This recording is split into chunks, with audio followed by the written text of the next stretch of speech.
Alright, so what you see in the vise is referred to as an olive jig bugger. So it's basically a woolly bugger on a jig. Pretty effective. You can bounce it off the bottom. Kind of like a Euro style deal for a woolly bugger. So that's what we're going to tie.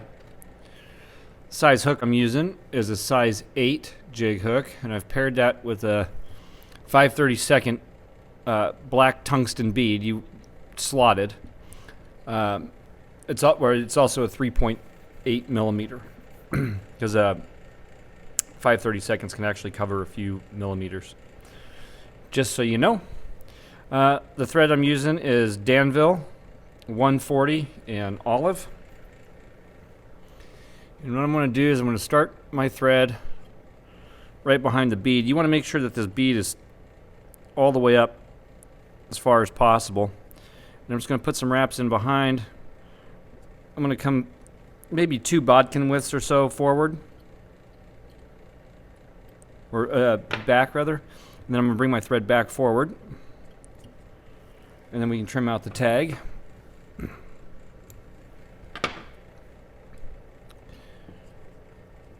And we'll just start bringing it back. You want to try to keep reasonably nice turns and flat thread on this, because thread's going to actually be the body. And so the smoother your thread wraps are, the nicer the body's going to be. So first thing we're going to do, just like a woolly bugger, is we're going to put in the tail. And so I've just got some olive marabou. If you struggle working with dry marabou, don't be afraid to get this wet, and you can use it wet. I'm not going to get mine wet because I'm going to show you how you can adjust it, adjust the tail once you've actually tied it in, and you can't do that wet. So what I'm looking for is a distance of a little bit longer than the hook itself, including the bead. That bead back up front. So just a little bit longer is good. Just going to place it right on the back, transfer to my other hand. I'm going to put 3 wraps in. I'm not going to make them super tight yet. And I want to keep that material on top of the hook shank. Now, if I hold it in place and I put some tension on my bobbin, then what I can do is I can rotate my vise and look to make sure that it's dispersed, that the marabou is dispersed around the tail. If it's not quite where you want it, you can just loosen up your tension, adjust it, move it around to where you want it, and then reapply the tension, and it'll start to take the shape that you want. So next we're going to spiral wrap this guy forward, and I'm going to do that by, it's a little tricky at first, I'm going to take my left hand and stick it out over so that I keep the marabou on top. So as I bring my thread up and over, I grab the marabou, hold it, put 1 spiral wrap in, let go, come forward, put another spiral wrap in, and we're just going to keep doing this all the way up until we get right behind the bead. Now a lot of the times what people will do is they'll use lead wire or tin wire to keep this bead from shifting around. We're not going to do that here. We're just going to bring that marabou all the way up, right behind, and this extra marabou that we cut off is going to help hold this bead in place to get it to quit moving. So next what we're going to do, because we want to kind of keep a nice body here, is I'm just going to take my time wrapping back. You can draw the fibers to the back if you need to as you're coming back. If it's not perfect, if it's not a perfect cone shape, don't stress on that too much. Just we're gonna adjust all this, and as we move back and forth. And you're not going to get it all in one try. I mean, I guess you could if you really took your time. Okay, so I'm going to come back until my thread meets up with my original forward tie-in wrap. So I started back here, I moved forward, so I want my thread to end right here. Next, what we're going to do is grab the gold crystal flash. There's a method to this, to my madness, so bear with me. You'll see why I tell you to put it there. I'm just going to slide the crystal flash up underneath so that it's on the side, on my far side, and I want it in line with the shank. Next, I'm just going to place 2 wraps going back. I'm going to take my crystal flash, fold it over the fly, angle it down and to my left. Since I'm right-handed, it's going to be my left. And I'm just going to put 1 wrap in. Now, while keeping tension on the bobbin, I'm just going to lift this up and run it out the back along the side and put a few more wraps in going back. That's going to lock this flash in on both sides, running out the back, and keep it in place. I'm going to trim this right about tail length. You can decide how long you want yours to be. You could also use Flashabou here. You do it the same way, tie it in the same way. And so what we're going to do here is I'm going to start making some thread wraps going forward, trying to clean up anything I left behind, start to fill in some gaps, make the body just a little bit more even. We're going to make a few more passes up and down the body, so it doesn't have to be perfect on this round. Now there's 2 ways to do the center hackle. You can have it unprotected or protected. If you want to use wire to protect it and rivet, then you can go ahead and tie in your wire right now and run it to the back. Bring your thread back forward and then tie in your hackle. We're not going to do that. We're just going to leave it unprotected.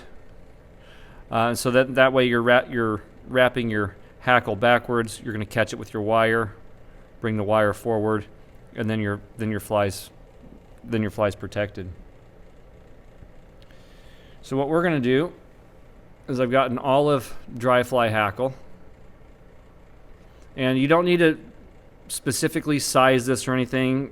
Anything that's within sight of the gap is good. It can be a little bit bigger, a little bit shorter. It's the whole idea here is to have enough hackle standing up so that it's going to catch the schlappen, and it's going to help keep that open and form kind of a minnow shape. So what we're going to do is we're going to prep this dry fly style, and I want to have from my thread back to where the tail starts opened up, and I'm going to take off the hackle or the barbs off the hackle, and then on my wrapping side, just like you would do for a dry fly, or at least the way I do it for a dry fly, I'm going to take off about 1/8 of an inch, or maybe a little more in this case, on the actual side that's going to be touching the hook shank as I'm rolling it around. Now I'm going to tie this in. The way I like to do this is I just hold it to the back, and what I want is I want this barb, the bottom barb, to line up with my tail, or pretty close. So I can just take some loose wraps and catch it, and now that I have it, I can start wrapping back. And it's okay if you jump your thread to start filling in any gaps and lumps and bumps that you may have. So don't be afraid to do that. So now that I'm to the back, we're going to make our final approach going forward. And so this is where I want to have all of my thread wraps really well placed, because this is going to be the actual body. And the smoother it is, like I said before, is going to help make it's just going to help your hackle lay a little nicer. All right.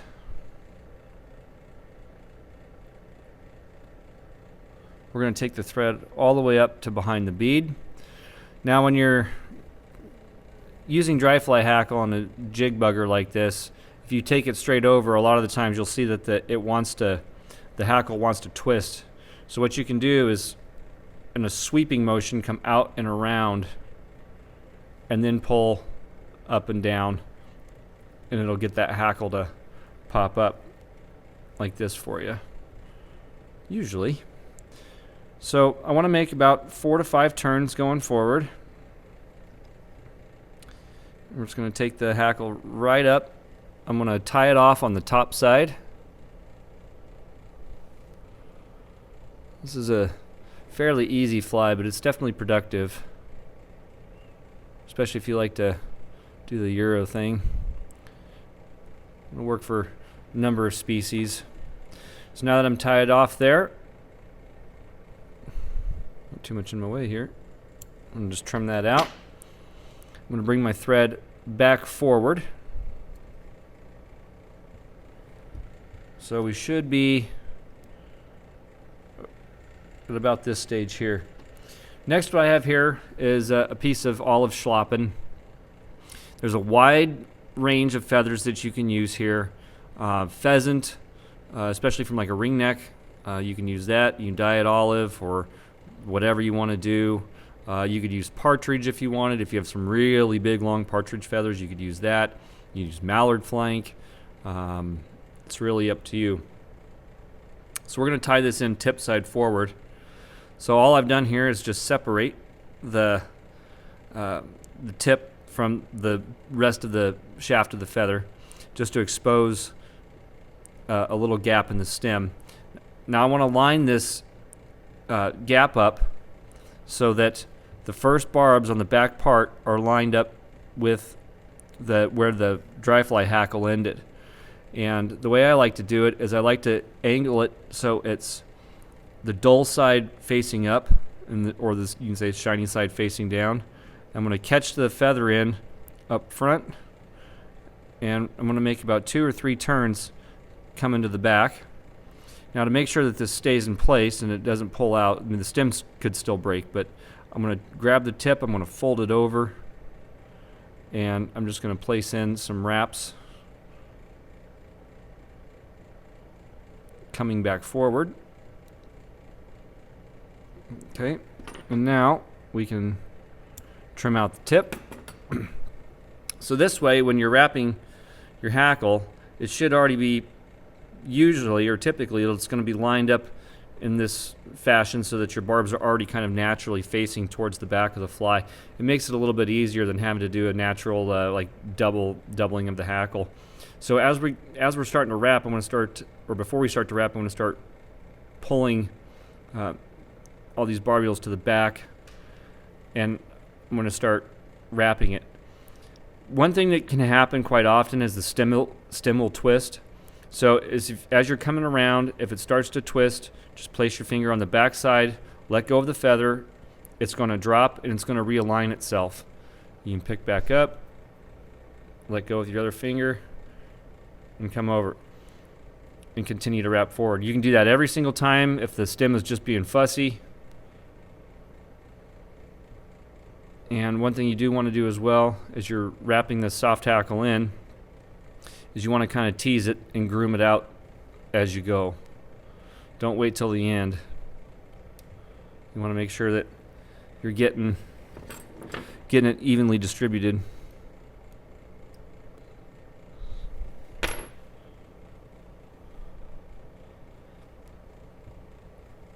And I'm going to crunch as much up into this behind the bead as possible. So on your last wrap around, you can kind of pull this over. You can see, we want to tie this off on the top side so you'll be able to see where that stem is starting to lay down. Just kind of make a visual marker of that.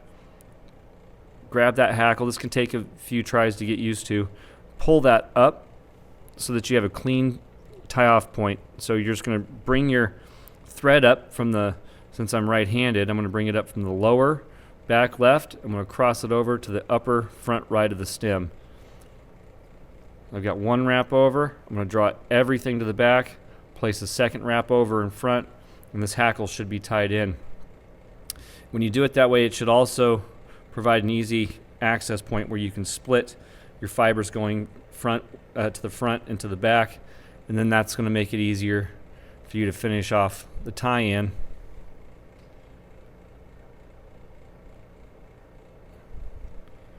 You want to get, I don't know, 3 to 5 good wraps in there.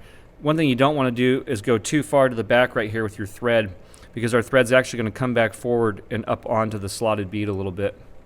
So once you have all of that in place, I'm going to draw everything to the back. I'm going to place one more or maybe 2 more wraps in front. I'm going to pull down. I don't know if you saw that, but it kind of sucked the stem into the bead slot, which is going to help us kind of close the gap on that. Maybe not all the way, but a good portion of it. Now you can trim this out. If you've got long schloppen, you very potentially could get 2 flies out of this for the soft hackle collar. Since the tip is gone, you can just take your hackle pliers or your fingers. These are pretty big feathers, make it pretty easy to work with. You just catch some barbs just like this, do it the same way like we did before, and now you can just tie this point in and reuse this back half for another fly. So at this point, we're just going to start making our collar. And take your time, make sure your thread wraps are placed well here. And you'll see that there's still just a little bit of a gap there, if you can see that or not, but on the back of the bead. And don't worry about that a whole lot. If there's a little bit of a gap when the fly is done, it's not a super big deal. It's pretty common. You can, if it really bugs you, you can fill it with UV resin and kind of put like a UV resin wing case on the back of a woolly bugger. I know it sounds kind of weird, but it's pretty common actually for people that at least if it drives them nuts for that look. So we're just going to go back and forth a few times. We don't want to have our thread exceed the bead head, so I'm pretty much there. Just don't want that thread to slide over the front. So at this point, I'm going to whip finish. I'm going to do about 3 or 4 turns, bringing my thread to the front. I'm going to pull tight, and I'm going to do 2 of them at 3 or 4 turns. Again, just try to place your thread wraps well. So with a double set of whip finishes, this fly is probably pretty good to go. You can always add some sort of head cement or super glue there if you want. And so that's it. That's how you tie an olive jig head booger. So like I said, there's a few variations and different things you can do. You can tie it in a bunch of colors, whatever your favorite colors are. So, yep, that's it. Well, I hope you liked the video. If you do and you're not part of Fly Tying for Beginners over on Facebook, check us out over there. This video is a part of the classes that we do. This is part of the jig head session or jig session. You can, I've now got flyvault.net. It has a shop up where you can get this fly as well as entire material kits for the entire 6 weeks on jigs. So you can go over there to order those if you're interested, or you can just buy enough for individual flies. And yeah, like, subscribe, share, all those good things. And you know, tie a few of these up and take them hunting. Happy tying, everybody. Take care.